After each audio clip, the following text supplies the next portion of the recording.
एक गांव में एक मछुआरा अपनी पत्नी के साथ रहता था। वह सुबह सुबह घर से नदी को ओर निकल जाता और वहां जाल डालकर दिन भर मछली पकड़ता था। शाम तक जितनी मछली पकड़ पाता उसे बेचकर जो पैसे मिलते उन पैसों से अपना घर चलाता था। आमदनी अधिक नहीं थी, क्योंकि कभी ढेर सारी मछलियां फंसती तो कभी बहुत ही कम। जैसे तैसे उसके दिन गुजर रहे थे। इस पर भी वह संतुष्ट था और सुख चैन से अपना जीवन करता था। लेकिन उसकी पत्नी लालची थी।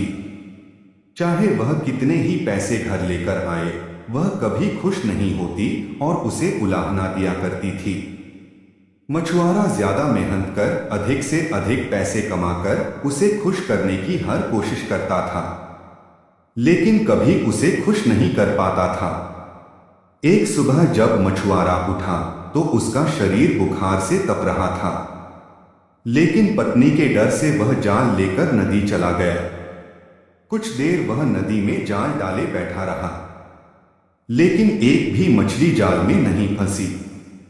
वह खाली हाथ घर लौट आया। उसे खाली हाथ लौटा देख उसकी पत्नी चिल्लाने लगी। उसने उसे समझाने की कोशिश की कि आज उसकी तबीयत ठीक नहीं है, लेकिन वह नहीं मानी और मजबूरन मछुआरे को फिर से मछली पकड़ने जाना पड़ा।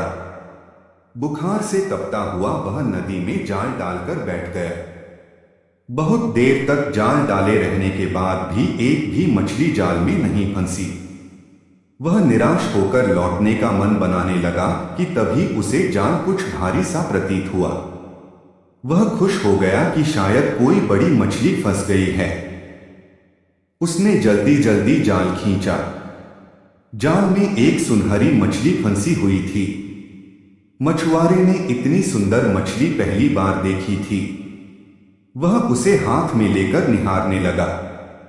तभी वह मछली बोल पड़ी, मछुआरे भाई, मैं इस नदी की रानी हूं, मुझ पर दया करो। मुझे छोड़ दो। तुम मुझे छोड़ दोगे तो मैं तुम्हारी हर इच्छा पूरी करूंगी।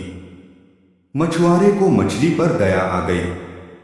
उसने वापस नदी के पानी में छोड़ दिया और घर वापस आ गया। घर में पत्नी ने उसे फिर खाली हाथ लौटा देख उत्पात मचा दिया।